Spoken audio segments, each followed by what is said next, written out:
News 24 TV সকল দর্শককে স্বাগত। সঙ্গে রয়েছে আমি ঋতুপর্ণা। অল ইন্ডিয়া ইউনাইটেড মুসলিম মোর্চা ওয়েস্ট বেঙ্গলের তরফ থেকে আজকে পাশের ইউর স্পেসে একটি সাংবাদিক সম্মেলনের অনুষ্ঠান করা হয়। এখানে উপস্থিত ছিলেন মুসলিম মোর্চার বিভিন্ন সদস্যরা। তাদের একটাই দাবি, তারা কোনো রাজনৈতিক বা অরাজনৈতিকের সঙ্গে যুক্ত নয়। তারা রাজনৈতিক পদক্ষেপের জন্য কিন্তু অল ইন্ডিয়া ইউনাইটেড মুসলিম মোর্চা অ্যাসোসিয়েশন ওয়েস্ট বেঙ্গল তৈরি করেনি। তারা অরাজনৈতিক ভাবে নিজেদের অধিকার, নিজেদের স্বার্থ যাতে পায়, নিজেদের হকের দাবিতে তারা আজকে এই সাংবাদিক সম্মেলনের অনুষ্ঠান করে, যাতে বর্ণ নির্বিশেষে তারা অধিকার যেন ন্যায্যভাবে বিচার করে পায়। সব দিক থেকে তারা পিছিয়ে, এমনটাই তারা বলছেন। এবং তারা যেভাবে নেতা নির্বাচন করবেন বা নেত্রী নির্বাচন করবেন, কেনই বা তারা নেতা নির্বাচন করবেন বা নেত্রী নির্বাচন করবেন, কেনই বা তারা ভোট দেবেন? কারণ তাদের অধিকার তো মানা হয়ই না জিতে যাওয়ার পরে। তাই তাদের সাধারণত আজকের এই সাংবাদিক বৈঠক, যে তাদের ন্যায্য দাবি মানতে হবে, তাহলেই তারা তাদের ভোট দেবে। তার জন্যই তারা মূলত সংগঠনটি তৈরি করেছেন, যে তাদের একত্রিত করে তাদের সমস্ত পদক্ষেপ, সমস্ত দিক থেকে, চাকরি হোক, সেটি পড়াশোনার ক্ষেত্রে হোক, সেটি যে কোনো ক্ষেত্রে হোক, সমস্ত দিক থেকে তারা যেন ন্যায্য দাবি পায়।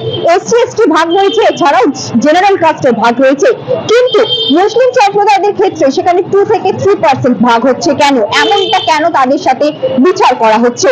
তারা যেন সকল দিক থেকে সমানভাবে, সকল ধর্ম যেভাবে অধিকার পেয়ে আসছে, মুসলিম সম্প্রদায়ও যেন সেই অধিকারই পায়। তার জন্যই কিন্তু সাংবাদিক সম্মেলন আজকে হচ্ছে ইউর স্পেসে। এবং তাদের বারংবার দাবি, তারা নেতা নেত্রী নির্বাচন করবে বা তারা ভোট তখনই দেখবে যাতে তারা সমস্ত দিক থেকে তাদের ন্যায্য দাবি পায়। সেই দৃশ্য সরাসরি আমরা আপনাদের সামনে তুলে ধরছি। এই সংগঠনটা বানানোর প্রয়োজনীয়তা আর কি বার্তা দেবে? আমি প্রথমে তো আপনাদেরকে সেটা বলেছিলাম যে আমাদের মুসলিমদের বেশি সমস্যা, মুসলিমরা মানে জাগ্রতা কম, মানে কোন ভোটটা কখন কাকে দিতে হয়, কেন দিতে হয়, তারা মুসলিমরা জানে না। আমরা সেটা জানাবার জন্য মুসলিমদেরকে ঠিক কখন কোন ভোটটা কাকে দিতে হয়, এটা মুসলিমদের জাগ্রতার দরকার আছে। এই জন্য আমরা এই অল ইন্ডিয়া ইউনাইটেড মুসলিম মোর্চা আমরা তৈরি করেছি। পশ্চিমবঙ্গ ছাড়া কোন কোন রাজ্যে আপনাদের এই সংগঠনটা পুরো মানে আমার জানা পর্যন্ত এখন পর্যন্ত 17টা রাজ্যে আমাদের এই কাজ চালু আছে। শুধুমাত্র ভোট বাদ দিয়ে আপনারা কি কি সামাজিক কর্মে নিযুক্ত থাকছেন? যেহেতু আপনারা বলছেন মানুষকে ভোট, পলিটিক্যাল প্ল্যাটফর্ম না, এটা অরাজনৈতিক সংগঠন। সোশ্যাল ওয়ার্ক হিসেবে আপনারা কি করছেন? যেহেতু মানুষের কাছে শুধুমাত্র সোশিও পলিটিক্স, এটা সোশ্যাল রাজনীতি, জিওর পলিটিক্স নয়। এটা আমরা রাজনীতি নয় এমনটি না, রাজনীতি কিন্তু আমরা কোনো আমাদের বিশেষ পার্টিকে সমর্থন নয়। আর এটা নয় যে মানে কোনো একটা বিশেষ পার্টির আমরা মানে কাজ করে এরকম নয়। এটা কবে গঠন হয়েছে? এটা গঠন হয়েছে মানে 2004-এ। এখন অবধি আপনাদের কি কি অ্যাক্টিভিটি রয়েছে? এ নিয়ে আমরা মানে অনেক মানে কথা হচ্ছে কি, আমাদের হাতে যখন পাওয়ার আছে, কিন্তু যেমন পাওয়ার আছে সেরকম আমরা কাজ করি। যেমন আমাদের বিহারে, ইউপিতে অনেক কাজ হয়েছে, আপনারা মানে নেটে সার্চ করে দেখতে পারেন। কোথা থেকে যাত্রা শুরু হয়েছিল? মানে কলকাতা? এটা অ্যাকচুয়াল অরিজিনাল বিহার থেকে শুরু হয়েছিল। একটা মানে সময় লালু প্রসাদ যাদবের আমল থেকে এটা মানে শুরু হয়। মুসলিম ইউনাইটেড কথাটা মানে হচ্ছে একত্রিত করা। হ্যাঁ, অবশ্যই। কখন মনে হয় যে মুসলিম 35% ভোট নির্বাচিত হওয়া সত্ত্বেও মুসলিম এখনো ছিন্ন ভিন্ন, তাই একত্রিত হওয়ার প্রয়োজন আছে। মুসলিমকে নিয়ে এক শ্রেণী ব্যবসা করছে, একদম তার বিরুদ্ধেই আপনাদের ঘোষণা। একদম কি পয়েন্টের ওপর, কোন কোন পয়েন্টের ওপর যে আমরা মুসলিমকে একত্রিত করে হিন্দুর বিরুদ্ধে লড়াই করবো, এমনটি যদি আপনাদের মনে আসে তাহলে কিন্তু ভুল ধারণা। এক মিনিট আমি বলি, আপনার বুঝতে হবে। ধরে না, ভারতবর্ষে প্রায় 1500-2000 মতো পলিটিক্যাল পার্টি আছে। আমরা ভারতবর্ষে মুসলিম 14 থেকে 20% মধ্যে, কে বলে 14, কে বলে 20। এই 14 থেকে 20% মুসলিম যদি 1400 ভাগে ভাগ হয়, তাহলে কি অবস্থা হয় সেটা বুঝতে পারছেন। সেখানে যদি আমরা খালি যদি বলি যে আমরা মুসলিমরা একটা মানে ইউনাইটেড হয়ে একটা লড়াই করবো, তো সেখানে আমরা জীবনে কোনোদিন জিততে পারবো না, সেটা সম্ভব নয়।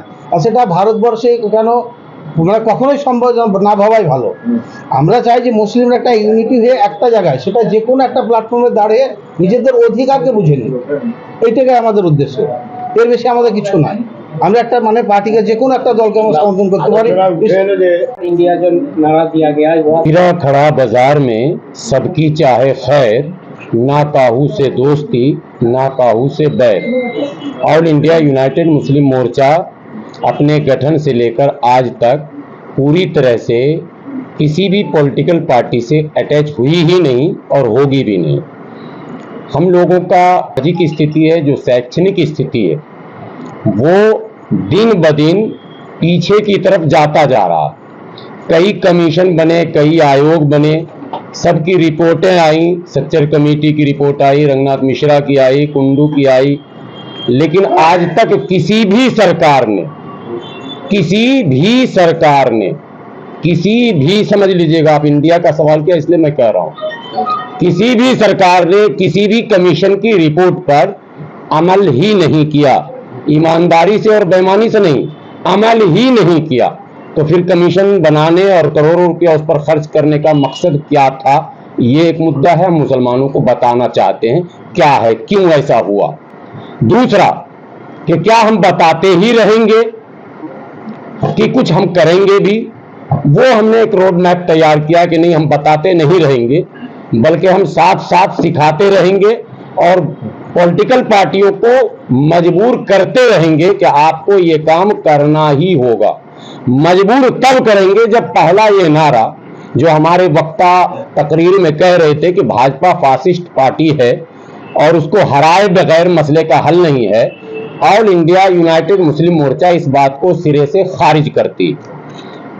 बहुत महत्वपूर्ण बात कह रहा हूं, हमारे और भी साथी हैं, मैं अपनी तकरीर में भी यही कहूंगा अभी आपको, लेकिन वो थोड़ी सी अलग होगी, इसीलिए मैंने आपको कहा रुकने के लिए। भाजपा अगर खराब है मुल्क के लिए तो पूरा मुल्क हराएगा। भाजपा अगर खराब है समाज के लिए तो पूरा समाज हराएगा। भाजपा अगर खराब है देश के लिए तो पूरा देश हराएगा। भाजपा अगर संविधान विरोधी है तो जिसकी संविधान पर आस्था है वो सब मिलकर हराएगा।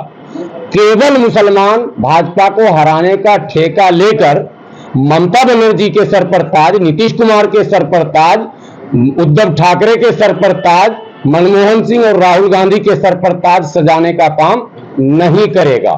समझ में आई बात? किसी भी कीमत पर नहीं। हम तमाम सो कॉल्ड सेकुलर पार्टियों को ये बताना चाहते हैं कि 1952 से अब तक जो पॉलिटिकल सेटअप है यहाँ डेमोक्रेसी में, उसमें मुसलमानों से तब के सरकार से लेकर अब के सरकार तक और सेंट्रल गवर्नमेंट से लेकर स्टेट गवर्नमेंट तक, बाबरी मस्जिद से लेकर बाबरी से बराबरी तक, पॉइंट समझेंगे, बाबरी से लेकर बराबरी तक और दादरी से लेकर दरी बिछाने तक का हिसाब हमें चाहिए। दादरी समझ गए कि एक्सप्लेन भी करना पड़ेगा, यानी जो मॉब लिंचिंग हो रहा 1989 से पहले मुल्क में ये बात फैलाई गई कि दलित और मुसलमानों पर ज्यादा जुल्म हो रहा, उसमें दलित पर ज्यादा जुल्म हो रहा, शेड्यूल कास्ट पर। तो राजीव गांधी जी ने एक कानून लाया, प्रिवेंशन ऑफ एट्रोसिटी एक्ट 1989, जिसको आप SC/ST एक्ट कहते हैं। उसमें SC/ST एक्ट क्यों कहते हैं, वकील साहब यहां पर मौजूद हैं, उसका नाम है प्रिवेंशन ऑफ एट्रोसिटी एक्ट, अत्याचार निवारण अधिनियम। वो किसी के लिए नहीं है, जिसको शामिल कर देंगे उसके लिए। तो SC और ST को उसमें शामिल किया गया तो वो SC/ST एक्ट हो गया। उस एक्ट के आने के बाद आप जब डेटा निकालेंगे तो जो दलितों और आदिवासियों पर जुल्म का रेशियो था वो अचानक धम से कम हो गया। आज बड़े बड़े सामंतवादी, मनुवादी, फलावादी, चिलावादी कोई भी SC/ST पर हाथ उठाने से पहले 5 बार सोचता है।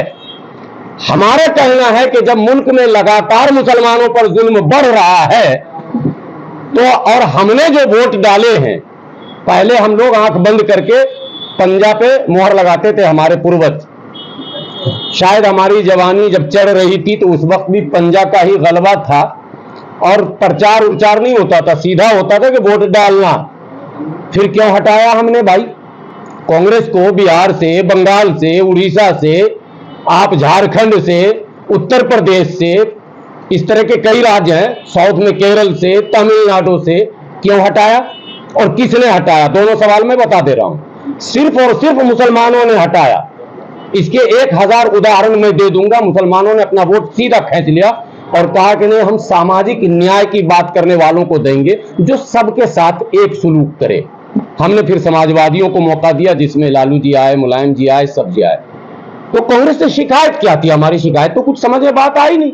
এই নিয়ে বক্তব্য রাখলেন কিন্তু অল ইন্ডিয়া ইউনাইটেড মুসলিম মোর্চা ওয়েস্ট বেঙ্গলের তরফ থেকে বিভিন্ন সদস্যরা আজকে সাংবাদিক সম্মেলন হয়েছিল এবং সেখানে মুসলিম সম্প্রদায়ের বিভিন্ন নামি দামি ব্যক্তিত্বরা ছিলেন এবং তারা তাদের বক্তব্য রাখলেন এবং তারা বারংবার বলে গেলেন যে তারা যেন ধর্ম বর্ণ সবকিছু নির্বিশেষে যেন তারা তাদের ন্যায্য দাবি পায়।